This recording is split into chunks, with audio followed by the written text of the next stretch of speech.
Okay, so now we are going to look at the topic typhoid and paratyphoid fever. So typhoid is fever which is also known as enteric fever caused by Salmonella typhi and Salmonella paratyphi. Incubation period of typhoid fever is 10 to 14 days. Mode of transmission is fecal-oral. Now, clinical features of typhoid fever is first week. There are different type of the clinical features, like patient will have fever which is rising or step ladder patient pattern fever, malaise, headache, drowsy, aching of the limb, constipation. Relative bradycardia will be there. Now, what is relative bradycardia? Pulse is slower than as would be expected from the height of the temperature, so that is known as relative bradycardia. In second week, there are different type of clinical features of the typhoid fever, like rose spot, cough, epistaxis, splenomegaly, constipation, diarrhea, abdominal distension, and tenderness. In third week, there may be complications of typhoid fever like bowel perforation and hemorrhage, cholecystitis, myocarditis, nephritis. Common cause of osteomyelitis in patient with sickle cell disease, and chronic carrier of typhoid can be due to gallbladder colonization. So these may be third week complication of the typhoid. Now diagnosis will be based on the blood culture, which is most accurate test, and stool culture, which contain organism during second or third week. Okay, so treatment will be drug of choice fluoroquinolone, ciprofloxacin 500 mg, total orally for 14 days. If fever may persist for up to 5 days after start of the therapy, then in resistant case there may be cephalosporin should be given, and chronic carrier should be given ciprofloxacin, and cholecystectomy is done. So in this way typhoid fever can be treated. Now another infectious disease is Clostridium difficile infection. It is gram-positive rod, commonly caused by broad-spectrum bacteria, and clinical features of Clostridium difficile are usually begins the first week of antibiotic therapy, which are given in IV. Patient will have profuse watery diarrhea, raised RBC, and pseudomembrane colitis is most prominent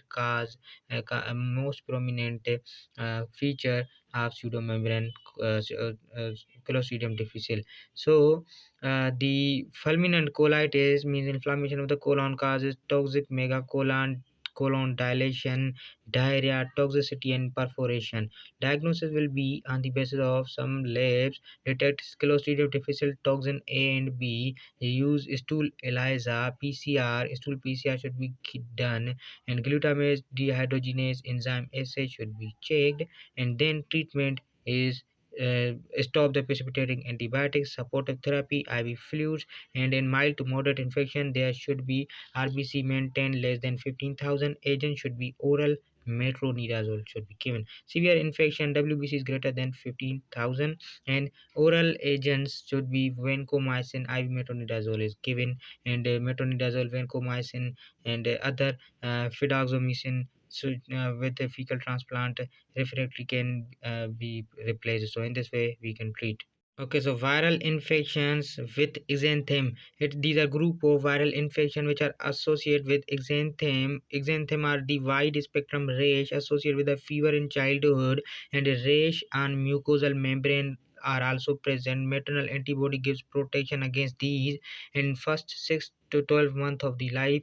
And viral infection with exanthems are of multiple type, like measles, in which complicated spots are there, rubella, parvovirus B19, fifth disease, herpes simplex virus, chickenpox, and shingles. These are viral infection with exanthems. So these are the classifications of viral infections with exanthems. Measles is infectious disease caused by RNA paramyxovirus, and its incubation period is 6 to 19 days.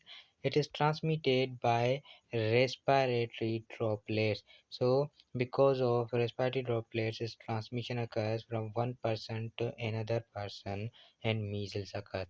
Clinical features of measles are prodrome up 1 to 3 days. With mnemonic of C, it is cough, coryza, conjunctivitis, exanthem, and coplic spores. Coplic spores are small whitish spores that are pathognomonic in measles. Exanthem are maculopapular rash that start at the head, behind ear, and then they progress to the body. So these are the important demarcations of measles rash. Rashes fades in the same manner from head to down, and the complications of measles are so important because most commonly otitis media occurs first, then pneumonia, then encephalitis with subacute sclerosing pain encephalitis. Measles does not cause congenital abnormalities. Management of measles is give supportive treatment, vitamin A, normal human immunoglobulins, and it is given within 6 days of exposure. So, after in immunocompromised patient, and this treatment immunoglobulins is can be given in immunocompromised patient, non-immune pregnant women, and non-immune children with whose ages less than 3 years. Prevention of measles is vaccine. Measles, mumps, and rubella vaccine should be given, and it is live. These are the live vaccines. Live attenuated vaccine should be given in combination. So, in this way, measles can be treated.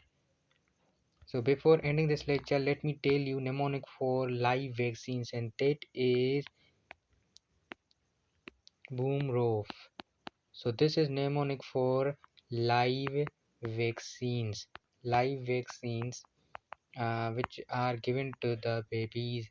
B stands for BCG, O for OPV, oral polio, M for measles, mumps, rubella, O for oral rotavirus, and F for yellow fever. So this is the mnemonic for live vaccines.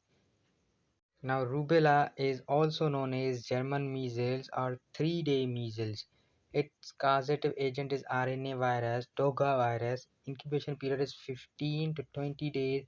Mode of transmission is respiratory droplets. Infectivity period is 10 days of the rashes.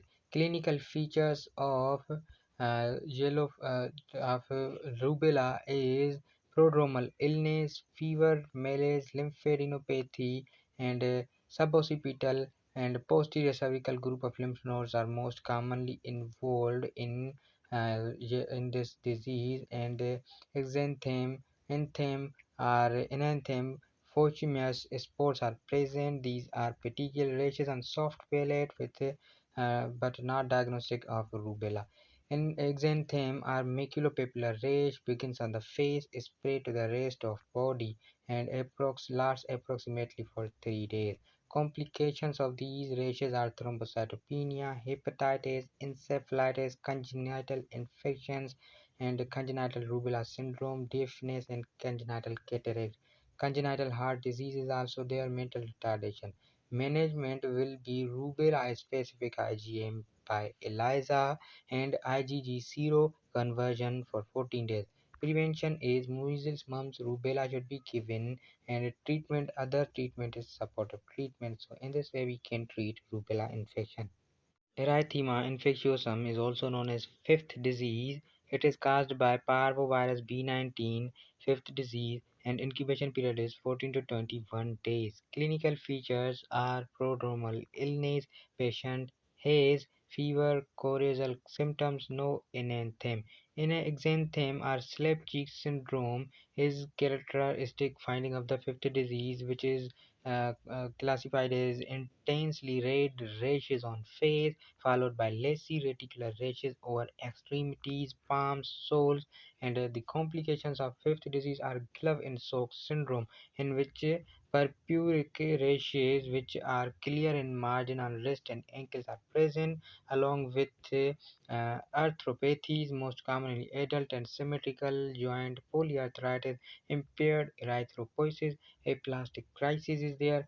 Hydrophytalis occurs because of parvovirus B19 fifth disease, and immune non-rhesus related hydrocephalus occurs and erythroblastosis fetalis occurs. So the treatment for disease will be supportive in pregnant women. There should be avoidance of contact with a parvovirus patient, infection patient, and if they are exposed, perform serology to know immunological state, and in this way treatment of this disease can be done. So other disease is mumps. Mumps is characterized by paramyxovirus. Incubation period is 14 to 24 days and infectivity period is 2 days before 3 days. Clinical features are primarily occurs in the diseases of school-aged children with prodromal symptoms are non-specific fever, malaise, headache, enlarged tender parotid gland, and the complications are epididymoorchitis, meningoencephalitis, uveitis, pancreatitis, abortion, myocarditis, and hepatitis is caused by this mumps disease. Diagnosis is like clinical diagnosis, mumps is specific IgM, and for acute infection, management will be giving live MMR vaccine, treatment of acute infection, supportive management, treat the orchitis with local support steroids for arthritis and bed rest should be given. So in this way we can treat this disease.